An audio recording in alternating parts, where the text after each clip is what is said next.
Hello everyone and welcome to the 2017 South Florida Open presented by Dynamic Discs. We're in West Palm Beach at Okeeheelee Park for round number 1 featuring Austin Turner and Grady Shue along with Weston Isaacs and Geoff Hungerford. This is the last PDGA A-Tier of the year and I'm excited to bring you the action from West Palm Beach.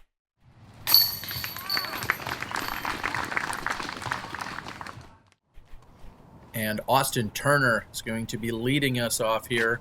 It's a Friday afternoon. Hole 3, par 3 at 250 feet. Very easy backhand shot for Austin Turner. Representing Team Discmania, we've got Grady Shue. He's going to go with a forehand. And not too much to worry about there. That road could come into play. It looks like he's going to be short of that. Geoff Hungerford, PDGA number 688. As he claimed he's old enough to be some of these players' grandfather. He didn't have any competition in the Masters or the Grandmasters or the Senior Grandmasters division, so he steps up and plays open. Geoff Hungerford out on tour, taking full advantage of it. Weston Isaacs comes up short. He leaves himself almost at circle's edge, and what a great putt to get started. You'd like to think those are routine for most of our top players. But it's the first hole of the tournament, first hole of the round. Great birdie to open. Grady Shue from inside that follows up. And we're looking at a pretty good start here. Two guys with birdies to get started. Geoff Hungerford's going to make sure he's ready to go. And no problem. He cleans up. Austin Turner's even closer. So what a great star frame here to get things going. All four players finding themselves with birdies. Spoiler alert, Turner's got this 10-footer. We'll move on to the second hole.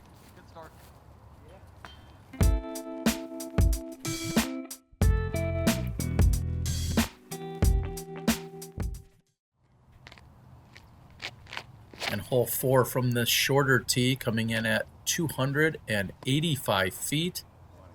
The few trees that we find out there are protecting the basket.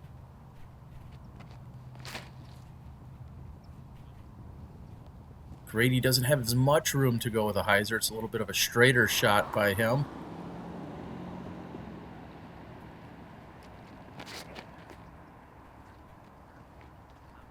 And equally straight of a shot is, in fact, Geoff Hungerford coming up just a few feet short of the pin. Nice compact run up there by Weston Isaacs. And he follows suit. These guys are really making it look easy here. Grady with a really basic straddle. That's going to get him around the tree. Not too much wind to speak of out here. I'm not sure that's going to come into play at all during this round. Again, a Friday afternoon. Pat, Duncan, and crew ready to go. And we've got 8 birdie opportunities and 8 birdies carded. Not a bad start out here at Okeeheelee Park.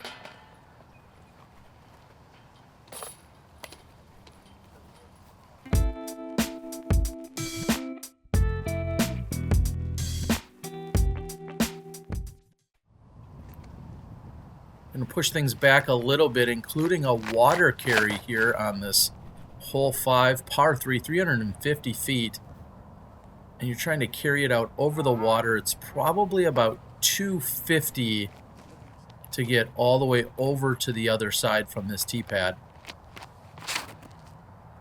And Grady not getting the air that he was needing there.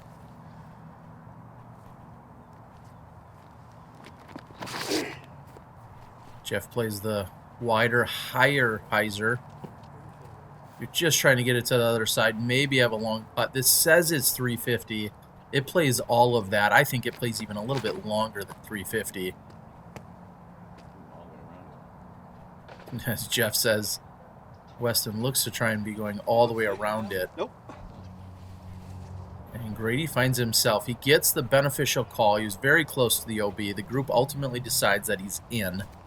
So he'll be throwing up and looking at his par save. And Geoff trying to give it a long run there.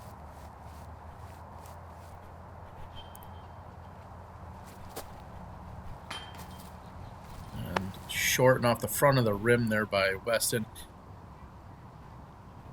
Turner's off to this left side. He's got a long look, but does not draw any metal. A little bit of a tester to come back, but he cleans it up pretty easily.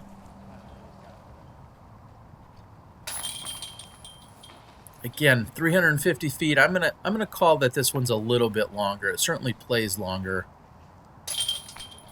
And we're gonna see 4 for 4 on the par train.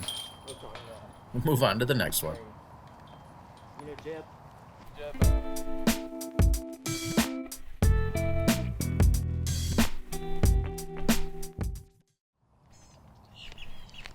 320 feet, hole number 6.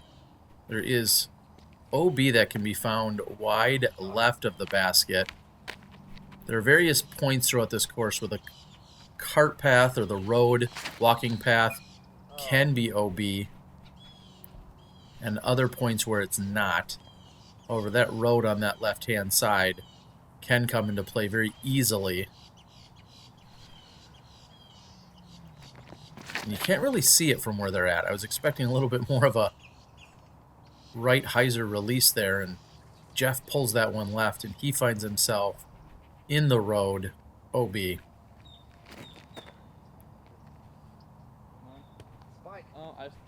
The first forehand we're going to see out of Weston Isaacs.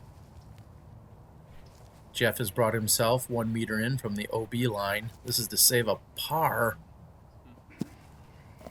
Good angle, just a little bit short.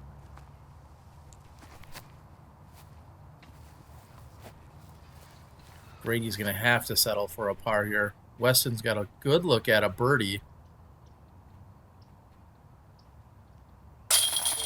And he converts. Not too much action going on. Again, very little wind. Not really feeling anything at this point. Temperatures are in the high 70s, maybe the low 80s. Not too much for humidity. Just really a great afternoon for some Florida disc golf on a Friday in December.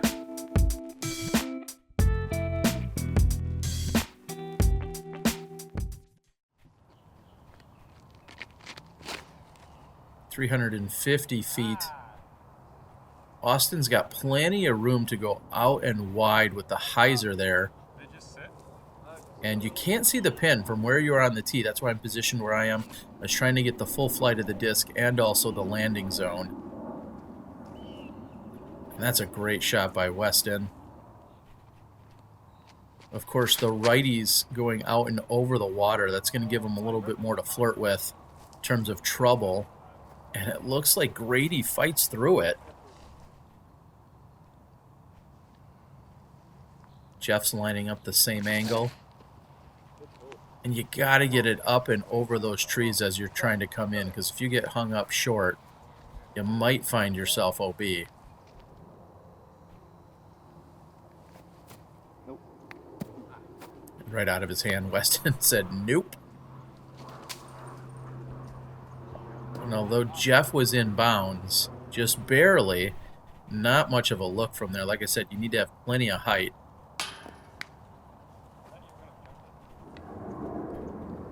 Grady's attempt is short, and Austin taking the lone birdie. As you're hearing planes go overhead, you'll hear that quite a bit as we're not too far from an airport.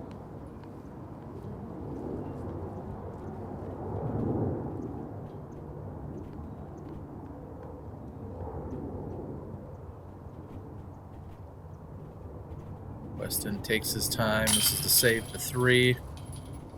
He'll do just that. Grady's got the tap in for the 3.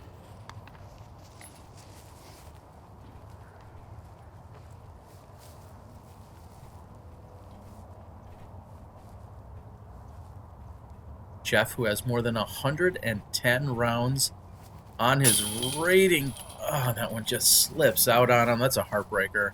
He's going to walk away with the bogey on hole 7.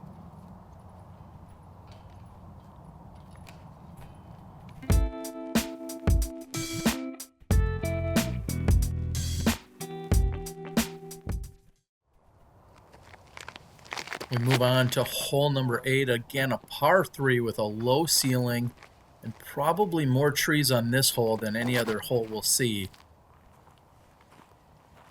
They line the left side of the fairway if you're a righty backhand driver like we just saw from Weston.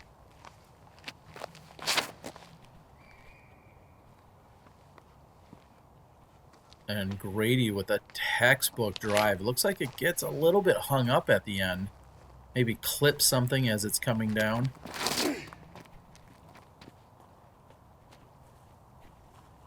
And Geoff seems to get over on his just a bit much.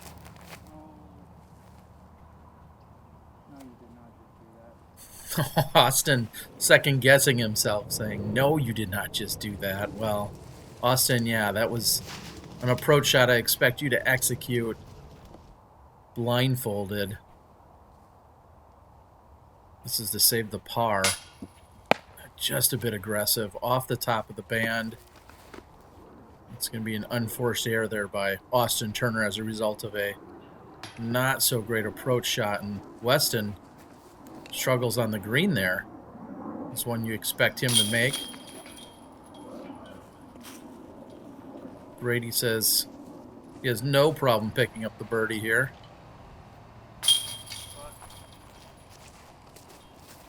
After the bogey on the previous hole, we see Geoff comes back. He'll take his par. Instead, Austin taking the bogey here on hole number 8. This pushes into a corner of the course, and we're about to move over to 9, which shares a tee pad with 17. But first, he wants to go hunt for the iguana. There's one running around, poking its head out, having a good time with the players. He's looking for it. It's too fast for me.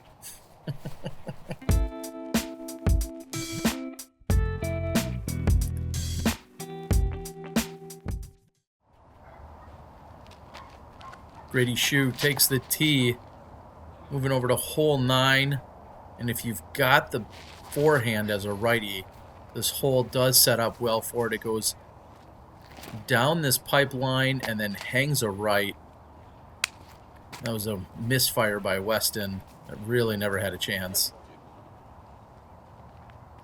Backhand roller is definitely possible. You could go with a overstable forehand roller as well that doesn't turn. But the grass is maybe just a bit too long for that.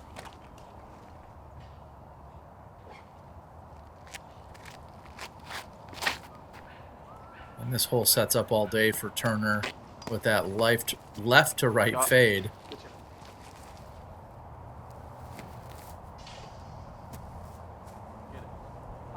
What a run there by Isaacs. Grady Shue about pin high, maybe about 35, 40 feet. No big deal, making it look easy.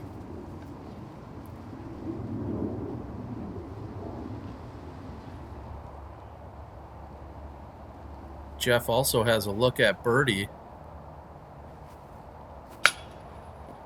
And off the top.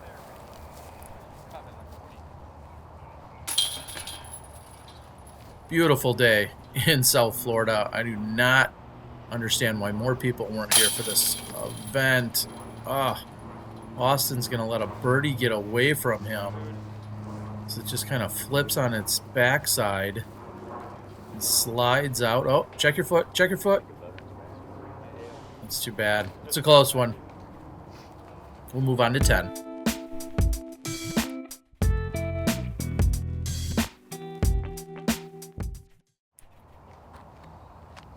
Well, 10 downhill, 320 feet, throwing out into the beautiful Florida sky. Sometimes tough to follow. I did have my struggles throughout the weekend. Also rented some new camera equipment. I'd love to know what you guys think. Please provide some feedback. Thank you. That's going to work for Weston. And Geoff opts to go hyzer out and around as well, just like the previous shot. And he's going to come up short, but looking downhill.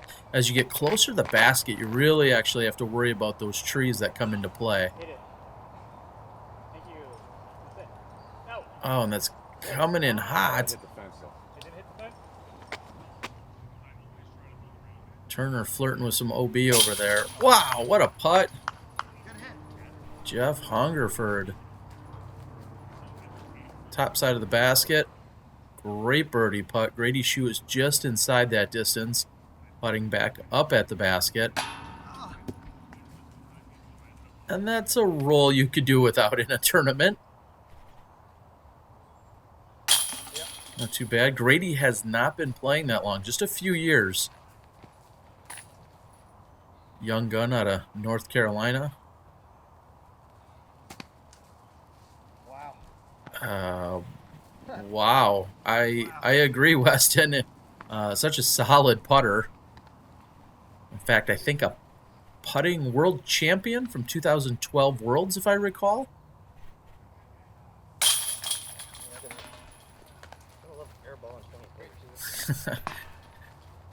I sense a little sarcasm when he says he loves airballing 20-footers. He's got about the same distance, and you really got to collect your thoughts here because you just were looking at a birdie, and the worst thing in the world you could do is turn that into a bogey. But he saves the par.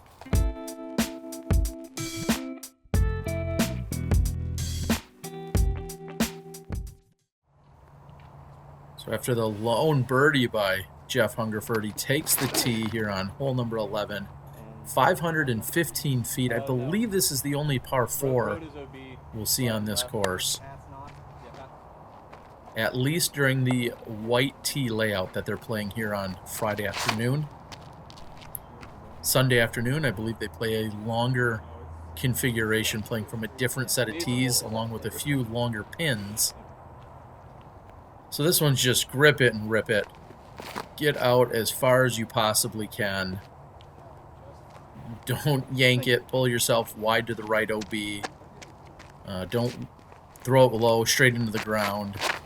Just rip it as far as you can. Hopefully you can get up and down, take the 3.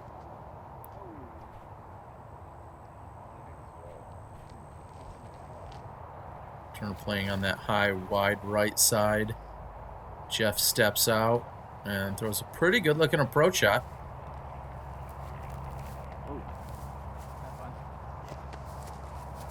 I believe at this point there was a CTP challenge between Grady and Austin for $1.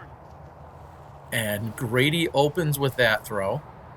This is CTP on the approach shots. Turner needs to get closer than that for the $1. Can he make it? Oh. Yeah. Goes past it, loses the $1. Takes the birdie still. This has been your front 9 as we're closing things out. Hope you guys are enjoying the action. We've got 4 total rounds here from the South Florida Open, presented by Dynamic Disc, Pat Duncan and crew. I'd like to thank everyone for the support. Also like to thank Seth, social media manager of the Disc Golf Pro Tour, being my travel buddy and helper on the weekend. We'll see you guys in a few moments as we open up the back 9 during round 1.